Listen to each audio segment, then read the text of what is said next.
Assalamualaikum warahmatullahi wabarakatuh. Perkenalkan, nama saya Kotrun Nada dari kelas PBA 4A. Di sini NIM saya adalah 19030260022. Saya juga akan ditemani dengan rekan saya yaitu Afif Alan Nur Hidayat dengan nomor NIM 19030260023. Di sini kami akan menyampaikan tentang teknik non-tes yang berupa sosiometri atau teknik pengumpulan data. Langsung saja saya jelaskan. Yang pertama adalah sosiometri. Sosiometri adalah salah satu teknik pengumpulan data mahasiswa yang diharapkan dapat memperoleh pemahaman tentang sosiometri dan mampu menerapkan. Selanjutnya tujuannya. Tujuan sosiometri adalah mendeskripsikan pengertian sosiometri. Yang kedua, membuat angket dan mentabulasikan hasil angket sosiometri. Yang ketiga, mampu membuat sosiogram dan membuat analisis sosiometri. Nah, selanjutnya yaitu konsep dari sosiometri dan langkah-langkah peradministrasian. Yang kedua, pendalaman konsep.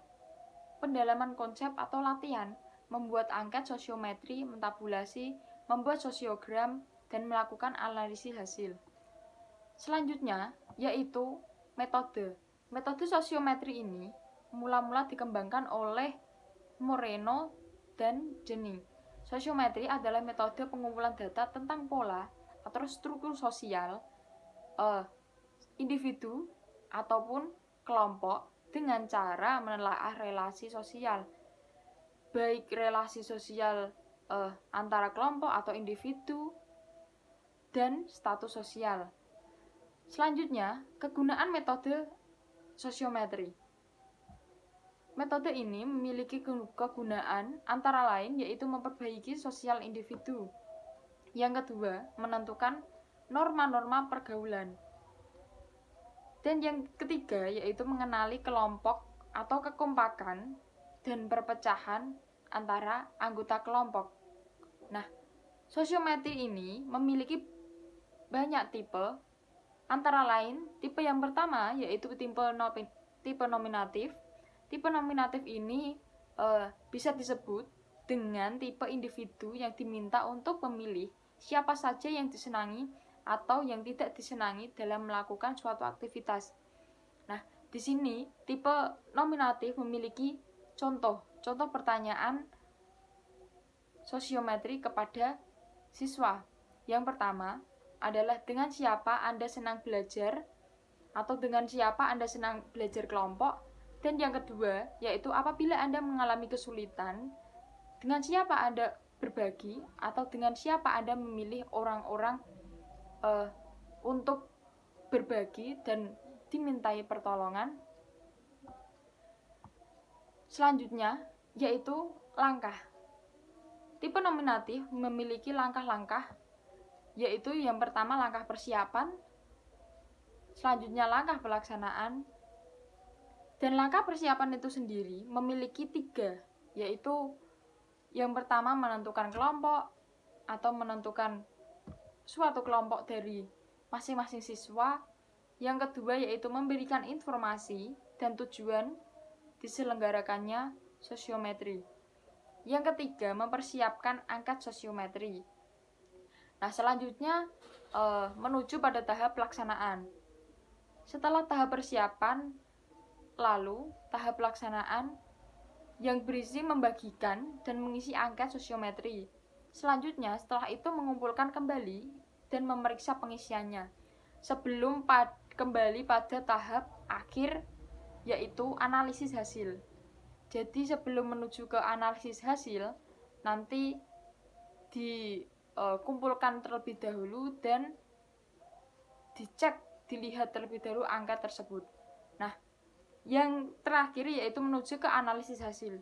Di sini analisis hasil sendiri harus menuju beberapa aspek, yaitu memeriksa hasil sosiometri atau hasil angket yang sudah diisi dari awal persiapan tadi sebelum ke tahap pelaksana. Yang kedua adalah mengadakan tabulasi dan membuat matriks sosiometri. sebelum membuat tabulasi terlebih dahulu, sehingga nanti bisa ditentukan atau bisa membuat yang namanya sosiogram. Nah, yang ketiga itu membuat sosiogram. Lalu, membuat intensitas pemilihan berupa status pemilihan, status penolakan, ataupun status pemilihan dan penolakan. Nah, di sini bisa kita lihat di dalam PowerPoint contoh pengisian angket sosiometri. Nah, di sini terlihat di dalam kotak angketnya berisi daftar isian sosiometri, yaitu meliputi nama, kelas, tanggal, kriterium yang dituju untuk kelompok studi. Nah, pilihan pertama dengan alasan dan pilihan kedua dengan alasan apa dan dengan kriteria seperti apa. Lalu, nama, umur, jenis kelamin, dan alamat. Nah, ketika angka sudah terisi, sudah pada tahap pengisian, selanjutnya menuju ke tahap pemilihan, yaitu dicek terlebih dahulu sebelum menuju ke tahap selanjutnya. Selanjutnya yaitu menuju ke tahap selanjutnya, tabel tabulasi sosiometri. Nah, sosiometri ini data yang diperoleh dari angket sosiometri dirangkum dalam matriks sosiometri, yaitu tabel.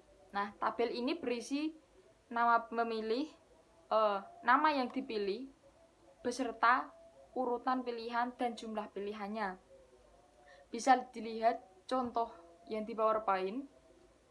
Dalam tabel tersebut terlihat pemilih yang dipilih A, B, C, D, E dengan pilihan yang pertama, pilihan yang kedua, dan pilihan yang ketiga sekaligus dengan jumlah pilihan, dan yang terakhir yaitu skor pilihan. Nah, dari pemilih yang dipilih, di situ terlihat dari A, B, C, D, dan E semuanya berbeda, sehingga skor yang dihasilkan nanti pada tahap akhir yaitu berbeda. Karena pada pilihan satu, pilihan pertama, pilihan kedua, dan pilihan ketiga dari masing-masing siswa atau masing-masing ilustrasi tersebut sudah berbeda. Sudah pengisian angkanya sudah beda, sehingga skor yang dihasilkan juga berbeda. Selanjutnya yaitu sosiogram. Nah, sebelum menuju ke sosiogram apa sih sosiogram? Sosiogram adalah penggambaran garis sosial atau garis hubungan sosial yang dibuat berdasarkan pada data tabel tabulasi yang seperti contoh di atas tadi adalah contoh tabulasi sosiometri. Nah, sosiometri pada tabulasi tersebut dapat dipakai untuk melihat hubungan sosial secara keseluruhan. Dari sosiogram dapat diketahui dengan jelas tentang status, pemilihan, penolakan, pemilihan, dan penolakan. Bisa juga mengetahui besarnya jumlah pemilih untuk setiap subjek. Jadi bisa mengetahui dan bisa tahu pemilih dari masing-masing subjek. Dan juga bisa lihat arah pilihan dari dan terhadap individu tertentu. Bisa tahu pilihan dari masing-masing individu.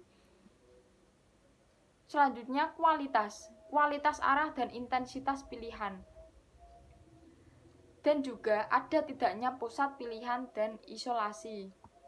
Nah, di sini selanjutnya yaitu cara membuat sosiogram. Bagaimana sih cara membuat sosiogram? Di sini bisa kita lihat cara-caranya. Yang pertama, membuat sumbu ordinat yang dibuat dengan skala yang mencakup frekuensi pemilihan terbanyak. Setelah itu, letakkan setiap individu setinggi frekuensi pemilih yang diperoleh. Misalnya, A pemilihannya 5, angka maka A diletakkan pada garis yang setinggi frekuensi 5. Jadi disesuaikan dengan frekuensi tersebut. Selanjutnya, buatlah garis yang ditandai dengan panah. Nah, di sini bisa kita lihat contohnya yaitu A berarti A memilih B yang pertama. Nah, yang kedua yaitu A dan B saling